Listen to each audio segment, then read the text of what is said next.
आज हम लोग सीखेंगे, कल हमने सीखा था कंपाउंड इंटरेस्ट में, कब, जब rate of interest per annum रहेगा तब चक्रवृद्धि ब्याज कैसे निकालते हैं। आज लेकिन हम लोग सीखेंगे जब अर्धवृद्धि ब्याज की दर क्या हो जाएगी, अर्धवार्षिक गिना जाएगा, मतलब अर्धवार्षिक संयोजित होगा तब हम लोग कैसे CI निकालते हैं। ठीक है, तो आज उसी क्वेश्चन को हम लोग देखेंगे, वही मेथड यूज करेंगे। सिर्फ हमने आपको बताया था कि जो चक्रवृद्धि ब्याज में हम सिर्फ एक मेथड के यूज से सारे क्वेश्चन को कर देते हैं, कैसे करते हैं वो भी देखिए।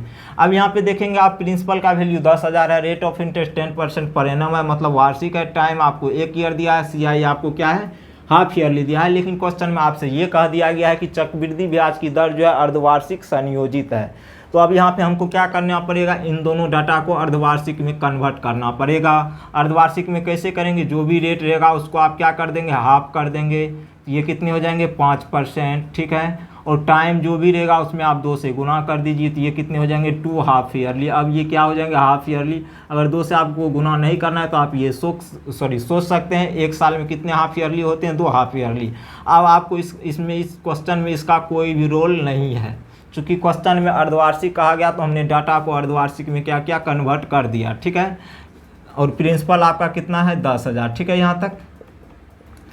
अब यहाँ पे आपको CI निकालना है, तो हमने क्या कहा था, अब टाइम आप मान लीजिए आपका 2 साल है, मने मन आप समझ लीजिए 2 साल है। ठीक है, लेकिन ये हाफ ईयरली है। ठीक है, आप कितने बॉक्स बनाएंगे, 2 बॉक्स। कितने बॉक्स बनाएंगे, 2 बॉक्स। इसमें आप लिखेंगे 2 और इसमें आप लिखेंगे कितना, 1। ठीक है, यहाँ तक। अब देखिए, अब 10 पहले क्या होता है आपको, मतलब चक्रवृद्धि ब्याज में पहले मूलधन पे मिलेगा 5%, 10% नहीं मिलेगा, 5, चूँकि अर्धवार्षिक निकालना है तो 10,000 का 5% निकालेंगे तो कितने हो जाएगा, 500। कितना हो जाएगा, 500। ठीक है, अब आपको क्या होगा, मूलधन पे नहीं मिलेगा, अब दूसरे साल आपको ब्याज पे ब्याज मिलेगा, मतलब 500 का 5% निकालेंगे तो कितना हो जाएगा, 25। कितना हो जाएगा, 25। कहानी ख़त्म। अब यहाँ पे इसको गुना करेंगे तो 1000 हो जाएगा, फिर प्लस हो जाएगा, 25 गुना कितना होता है, 25 गुना 1 25 से होता है, सॉरी। ये कितने हो जाएंगे, 1025। यही आपके क्या हो जाएंगे, CI, जब अर्धवार्षिक आपको कहा गया था क्या होगा। ठीक है, ठीक है। अब हमने ये भी समझ लिया जब अर्धवार्षिक कहेगा तब पर भी हमको कोई परेशानी नहीं होगा। ठीक है, एक क्वेश्चन लेकर और हम आपको दिखाते हैं।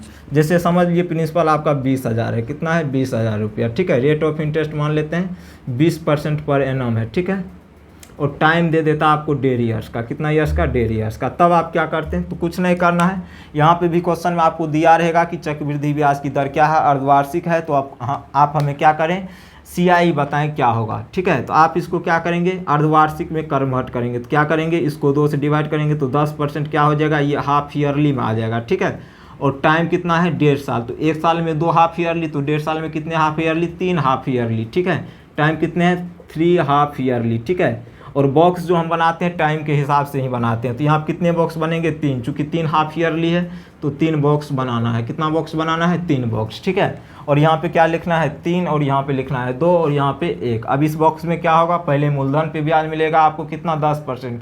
अब इस दोनों डाटा का कोई रोल नहीं है, अब इस डाटा का रोल है, चूँकि हमसे कहा गया क्वेश्चन में अर्धवार्षिक संयोजित होती है, तो 20,000 का 10% निकालेंगे तो कितना हो जाएगा, 2,000। कितना हो जाएगा, 2,000। ठीक है, फिर प्लस उसके बाद अब क्या होगा, आपको ब्याज पे ब्याज मिलेगा, मतलब दूसरे साल क्या होगा, ब्याज पे ब्याज मिलेगा, तो 2,000 का 10% निकालेंगे कितना हो जाएगा, 200। कितना हो जाएगा, 200। ठीक है, अब आ गई बात तीसरे साल की। अब हमने एक चीज़ बताया था, जैसे ही हम लोग तीसरे साल में इंटर करते हैं तो उसमें क्या होता है, जो दूसरा साल आपको ब्याज मिला वो तो मिलेगा। ठीक है, लेकिन इस पर भी आपको 10% मिलेगा, तो 200 का 10% निकाले कितना हो जाएगा, 20, तो इसमें 20 ऐड हो जाएगा, बस कहानी ख़त्म है। अब यहाँ से हल कर देंगे तो ये कितने हो जाएंगे, 6,000, फिर प्लस 2 दूना कितना होता है, 400, फिर प्लस ये कितना होता है, 200 प्लस 20 करेंगे तो 220 होता है। ठीक है, तो ये हो जाएंगे आपके 64 2 6620 रुपया। ठीक है, 6620 रुपया हो जाएगा आपका क्या आंसर।